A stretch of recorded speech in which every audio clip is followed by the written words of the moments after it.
Kemudian ada kabar buruk bagi teman-teman, yaitu guru swasta tidak dapat mendaftar pada tahun ini. Halo, salam satu data. Malam ini Mimin kembali akan membahas terkait CASN tahun 2024. Nah, malam ini Mimin akan berikan informasi terkait mekanisme seleksi P3K Jabatan Fungsional Guru tahun 2024. Nah, ini adalah informasi dari Rakor Kemdikbud ya hari ini di Jakarta. Jadi Mimin akan membahas terkait informasi P3K Guru tahun 2024. Seperti biasa, sebelum Mimin bahas, bagi teman-teman yang baru pertama kali menyaksikan channel Salam Satu Data, jangan lupa subscribe channel ini agar tidak ketinggalan informasi yang update dan terpercaya dari kami. Nah, Mimin akan mulai dari kategori pelamar seleksi P3K Guru tahun 2024. Nah, yang pertama masih sama ya, ada kategori pelamar prioritas, yaitu guru yang memenuhi nilai ambang batas pada seleksi P3K JF Guru di instansi daerah tahun 2021 dan belum pernah dinyatakan lulus pada seleksi P3K JF Guru periode sebelumnya, ya. Jadi, untuk teman-teman yang bisa masuk kategori prioritas ini adalah P1 2021 ya. Jadi selain ini tidak ada. Maksudnya kalau teman-teman tanya, "Min, saya 2023 kemarin statusnya P, apakah jadi pelamar prioritas?" Tidak ya. Jadi ini hanya bagi teman-teman yang lulus passing grade di tahun 2021. Nah, yang kedua adalah XTHK2 ya. Pegawai yang terdaftar dalam pangkalan data atau database XTHK2 BKN ya dan aktif mengajar pada instansi pemerintah ya di sekolah negeri maksudnya ya. Kemudian berikutnya adalah guru non ASN. Ini dibedakan menjadi dua kategori ya. Guru yang terdaftar pada pangkalan data database tenaga non ASN pada BKN yang aktif mengajar pada instansi pemerintah. Ini yang terdata pada pendataan non ASN tahun 2022 kemarin. Kemudian guru non ASN di sekolah negeri yang terdaftar di Dapodik dan aktif mengajar paling sedikit 2 tahun atau 4 semester secara terus-menerus di instansi tempat mengajar saat mendaftar. Ini Mimin yang dapat informasi ini per Juli 2022 ya. Jadi diambil itu adalah yang terdata di Dapodik per Juli 2022. Kemudian berikutnya adalah lulusan PPG, terdaftar pada pangkalan data atau database kelulusan pendidikan profesi guru di Kemendikbudristek. Ya, jadi ada formasi bagi teman-teman PPG ya, PPG Prajab di sini ya. Nah, ini kemudian ada seleksi administrasi ya. Nah, seleksi administrasi dan seleksi kompetisi ya. Jadi ini untuk teman-teman yang P1 cukup seleksi administrasi. Cukup mendaftar ya, milih formasi. Kemudian bagi teman-teman kategori 2, 3, 4 ini akan mengikuti seleksi administrasi dan seleksi kompetensi. Ini nggak perlu seleksi kompetensi lagi karena nilainya sudah ada ya di tahun 2021. Kemudian ada kabar buruk bagi teman-teman, yaitu guru swasta tidak dapat mendaftar pada tahun ini. Nah, ini adalah berita yang cukup menyedihkan bagi teman-teman dari guru swasta. Nah, kemudian di sini akan dibahas terkait alur data pelamar ya. Pelamar diharuskan terdeteksi di Dapodik dan atau database THK2 BKN. Jelas ya. Jadi, semua guru itu terdata di Dapodik. Nah, nick-nya berarti harus benar ya. Caranya adalah pelamar login ya ke situs SSCASN ya, seperti biasa daftar buat akun. Nah, di SSCASN ini kan teman-teman menggunakan nomor NIK nanti ya, yang tersinkron di Dukcapil. Begitu juga di Dapodik ya. Dapodik kan tersinkron di Dukcapil juga ya. Nah, kemudian sistem terintegrasi dapat mendeteksi secara otomatis kategori pelamar, apakah masuk prioritas guru STHK2, guru non-ASN atau lulusan PPG ya. Pelamar prioritas ini juga sudah dijelaskan ya. Ini dijelaskan tadi. Kemudian XTHK2 wajib terdata di database BKN. Kemudian guru non-ASN terdata di database pendataan non-ASN atau terdata di Dapodik sekolah negeri sebagai guru, bukan sebagai tendik ya. Jadi, sebagai guru, bukan jabatannya sebagai tendik. Kemudian PPG terdaftar pada pangkalan data kelulusan PPG di Kemendikbud. Ya, ini ada 4 kategorinya ya, di mana kategori ini menyinkronkan di data di BKN dan data Dapodik ya. Jadi teman-teman, jangan lupa lakukan sinkronik di Verval PTK ya. Pastikan data Verval PTK-nya ini sesuai dengan di Dukcapil ya. Riwayat ajar, kategori pelamar, dan kualifikasi. Ini ngambilnya dari Dapodik. Kemudian ini ngambilnya dari BKN. Nah, ini datanya tersinkron di e-formasi. Kemudian memperhatikan kualifikasi S1 atau D4 jelas ya. Untuk jadi guru itu minimal harus ijazahnya D4 atau S1.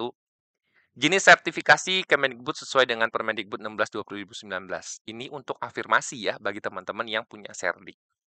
Kemudian mengikuti formasi mata pelajaran atau mengikuti jabatan fungsionalnya alih pertama apa gitu ya. Misalnya alih pertama guru agama Islam misalnya ya.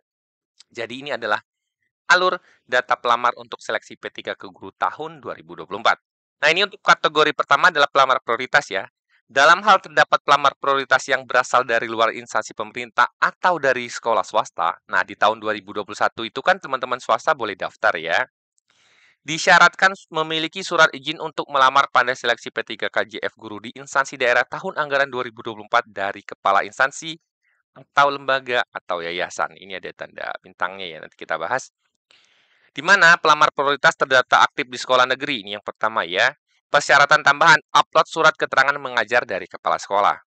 Kemudian pelamar prioritas terdaftar aktif di sekolah swasta. Nah, ini yang bagi yang lulus 2021 tapi berasal dari teman-teman swasta.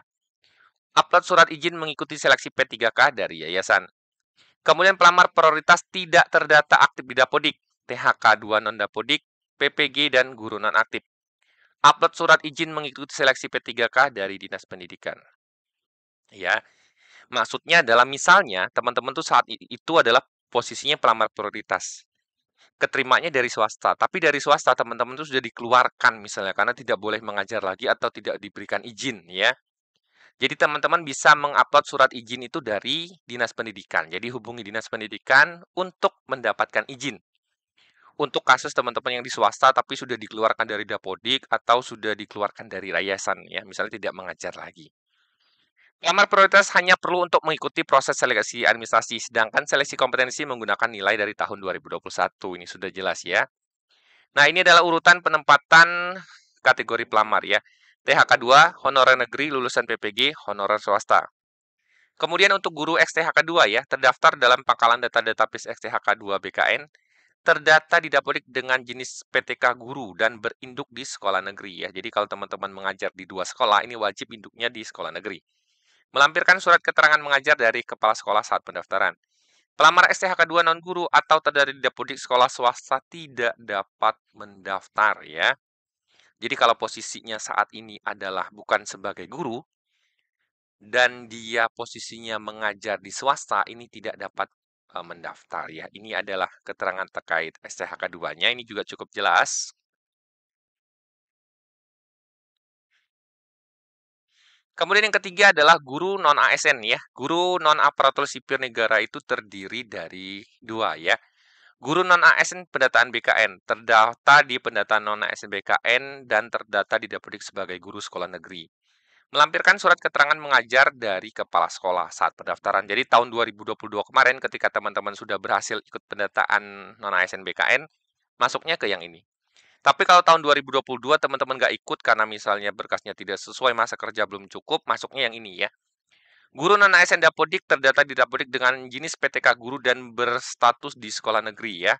Memiliki masa kerja 2 tahun atau 4 semester secara terus-menerus pada instansi tempat mengajar.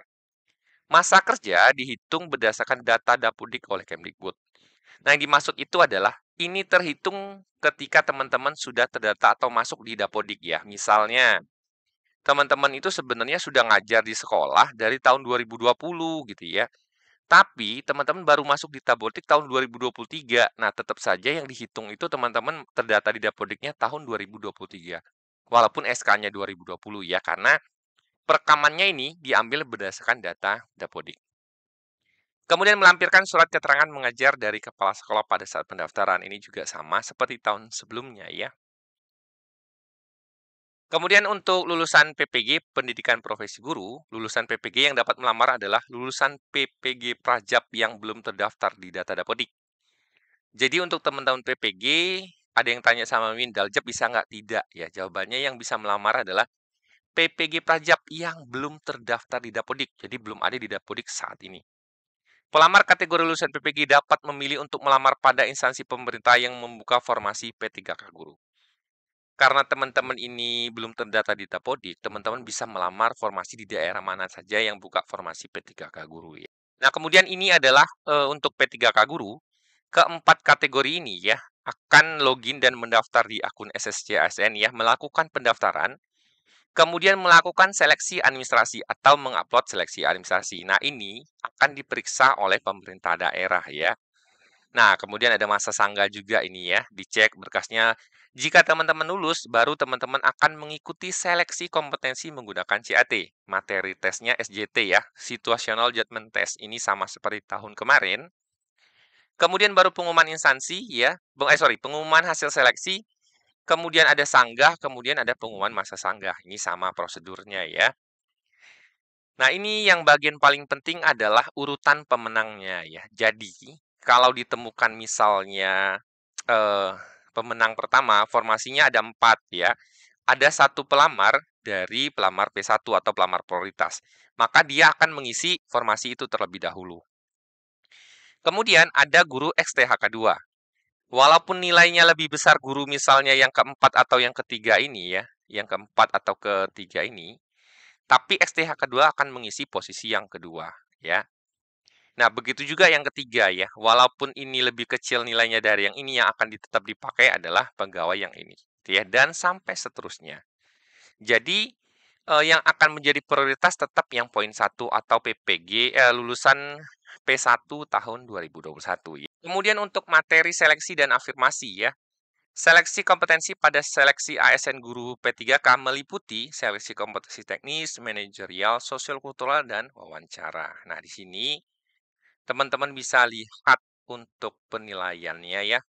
Jumlah soal, penilaian, total nilai, dan durasinya ya. Ini teman-teman silakan baca, Mimin tidak bahas. Tapi ada poin yang harus menjadi garis besar bahwa pelamar yang memiliki sertifikat pendidik linier dengan jabatan yang dilamar dan terdaftar dalam pangkalan data Kemendikbudristek mendapat nilai paling tinggi sebesar 100% ya. Ini untuk kompetensi teknisnya ya. Dalam artian kalau serdiknya linier berarti dapat poin 450 langsung di sini gitu ya.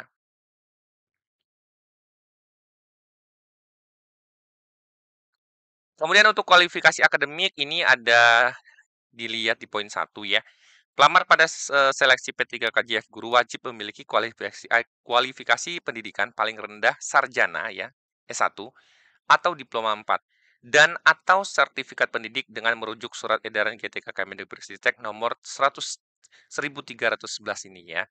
Kemudian yang kedua, kualifikasi pendidikan bagi pelamar pada seleksi JF guru dikecualikan bagi pelamar yang melamar pada kebutuhan di wilayah otonomi khusus Provinsi Papua. Jadi memang ada pengecualian ya. Untuk guru pada taman kanak-kanak, sekolah dasar sederajat paling rendah lulusan pendidikan menengah atas atau sederajat dan telah mengikuti pendidikan guru selama 2 tahun ya, dan telah mengikuti pendidikan guru selama 2 tahun.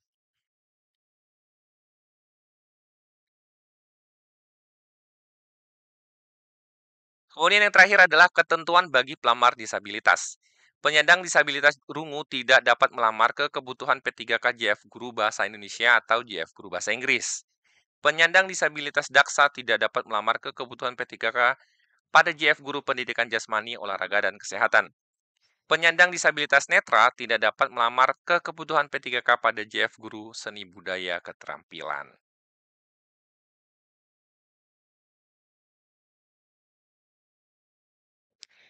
Nah, berikut ini adalah panduan terkait mekanisme untuk seleksi P3K guru. Jadi, teman-teman sekarang sebenarnya sudah bisa memetakan teman-teman itu masuk kategori yang mana. Ya, jadi ada beberapa pertanyaan yang pasti harusnya sudah terjawab bagi teman-teman ya.